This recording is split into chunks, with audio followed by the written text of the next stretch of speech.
Hello and welcome. This is my contribution to the hashtag Trash to Treasure event with the Creative Arts Collaboration Group and the hashtag CAC. And there will be a link to the playlist for everyone participating in this. And I'll put that link down below in the description as well as in the iCard. Okay, so I just wanted to share with you how I store the aluminum cans. And so this collection has been building up over the years. And what I normally do, I'll get cans like this, and I get them mainly from my dad or maybe from a party. I don't drink much soda. The most important part, I would say, is to rinse these cans out before you store them. I normally stockpile these for a while and then have a movie night and just do a big cutting fest. This came from a cutting fest. If you are cutting them as you go, which is great too, I recommend putting them in an envelope because they store perfectly in here. It reduces the risk of cutting yourself as you're handling them. So whenever possible, I like to keep them straight. This was from a one-night cutting fest and it curled on me. That's fine. I like to keep the bottoms here. I love the way that they stack up. Whoops. And, you know, here's a little stack. This has 33 can bottoms. And I just wrapped it up in newspaper. And then here is another container with some can bottoms. And, I mean, I don't know if you can see this, but it's 3 layers. So I've got that, and then here. And then I have a can. Now, the tops, I was keeping these, but I stopped. I actually have recycled most of the can tops. And another fun part is keeping the tabs. And for those who know how to knit or crochet, I've seen some really cute things where they knit and crochet these. I haven't worked these into any of my craft projects yet, but I do have a little collection. I should have more, but anyway, I hope that this has been helpful and that it helps you in storing your massive amounts of aluminum cans. All right, let's go to the project.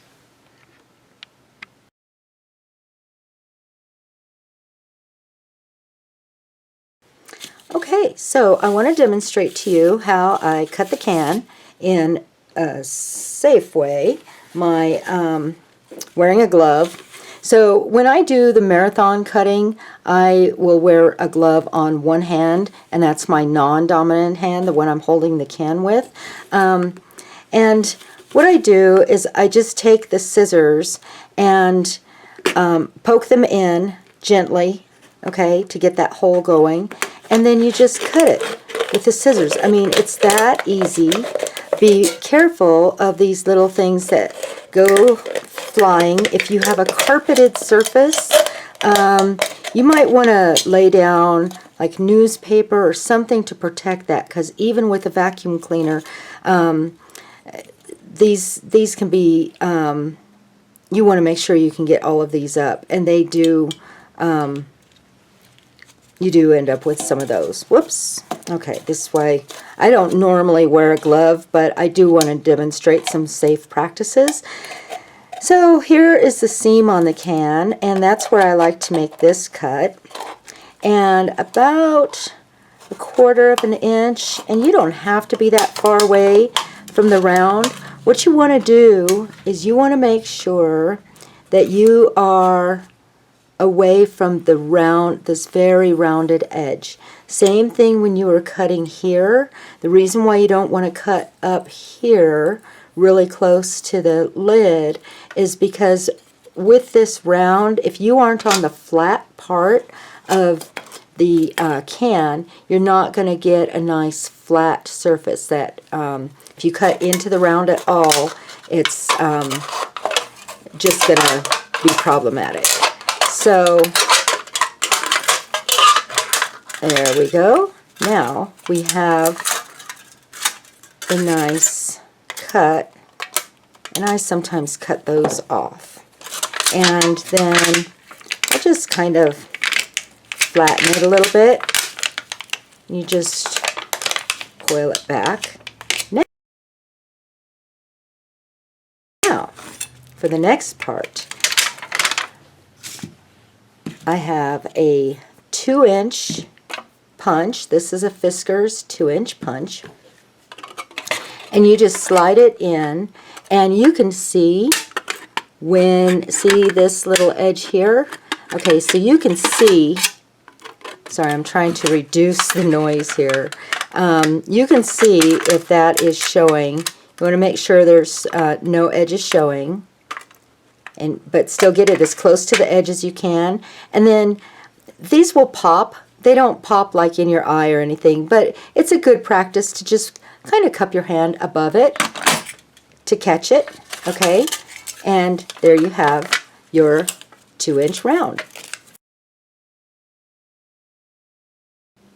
Okay, so let me show you how I'm making the holes top and bottom so that they are even. Okay, so I've taken my scoreboard and I have marked this line 1 inch from the edge because this is a 2-inch round.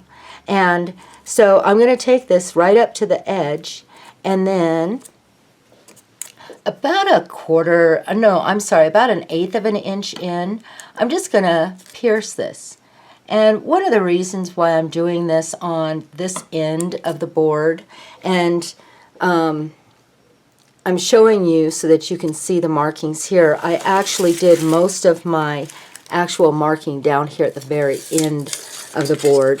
Then what I do is I take the needle, it's a large eye needle here, and I will pass this needle through, oh, pardon my nails, that's from alcohol ink. I'm just putting it through. I don't know if you can see that difference or not. Maybe this will be easier. It makes it just a little bit bigger so that the split ring can go through. Okay, so I want to demonstrate real quick how to make a very easy split ring. We're going to make a large one because we just want that extra dangling height. So I have 24 gauge wire here, and it's just by the roll, and I'm going to snip off a little piece, and I'm going to use a Sharpie marker as my measure this time because I like the diameter of this point of this end, and so I'm just going to hold the wire up against here and wrap it around. Okay, now I've come full circle, and I'm going to wrap it around, continue wrapping. So I'm going around twice. Whoa, hold on. Stay straight. Okay. And yeah, you just want to keep them one on top of the other. And hold on. Where's my end? All right. So I've gone full circle 2 times. I'm going to just slide that off and show you. Okay, so here's my starting point. Here's my end point. And you don't have to cut it right where you started. It doesn't have to be exact, but you do want to spread it just a little bit so that you're not cutting. And then I'm just going to kind of anchor this piece of wire with my hand so that, see, it doesn't go flying. And there you have it. You have a nice split ring. And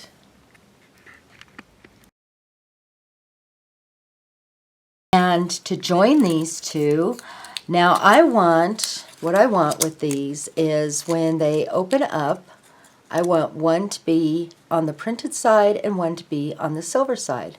So if you just remember that you want opposite sides facing, or the way I remember it best is that I want to be looking at both of these on the same side, okay? And so I'm looking at silver and silver, and I'm just going to line these up here like this, and take my split ring. You can separate it a little bit to get it started, especially since you've got, whoops, easy for me to do. All right, so there we go, and this is not going to come off, okay? So these are on good, and you know, I mean, this little handmade thing that I did, wrapping it around a Sharpie marker, you know, it does not look as professional as this. If this was an item I was going to make and sell, if it was something I was going to give as a gift, and really wanted it to look nice and polished, I would go with a commercially made one, just because for me, I don't know how to make them this nice. But I make enough of them, I'm sure I'll get there. But for right now, this works, and this is good. So make 8 strands of 5 linked circles, 1 strand of 7 linked circles for the center, and then you can attach bells to the bottom of each strand, and we're going to attach these later.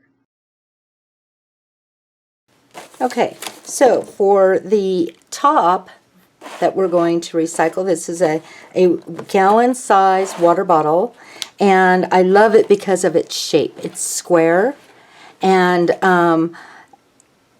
I just really like this.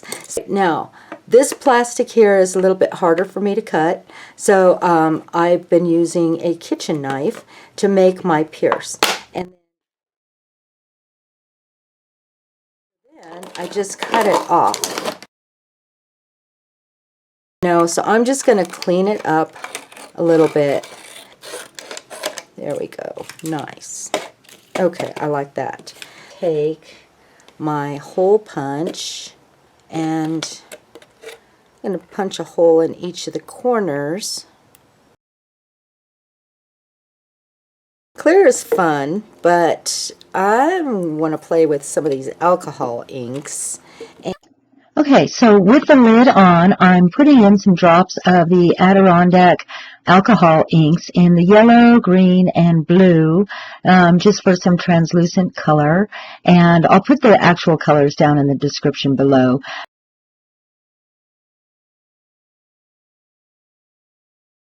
So here I have the strands with 5 2-inch circles linked, and I'm just attaching them to the corners of the top, and then once I get them in both corners, that's how I determined where I wanted to put that center one. And so and for this project, it's going into the center and adding all of the strands now.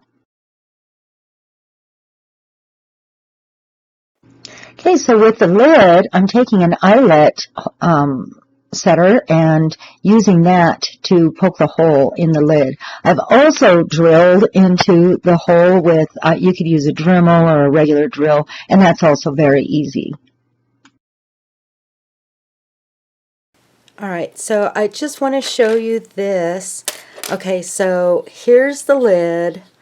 The hole was made in it, and then I put a bead underneath, and then just put a loop, and then I put a loop here on top of the cap.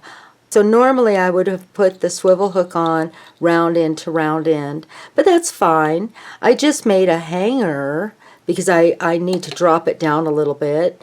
And then I put, and it wouldn't even need to, I could have just attached it from here, put it on, right, like that, and you know, I don't necessarily need this hanger.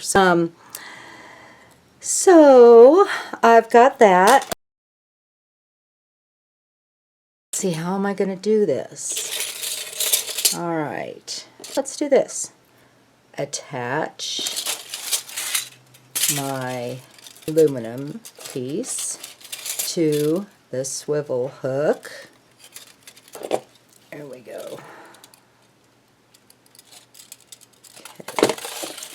Now Oh, oh, I love that. Love it. Okay.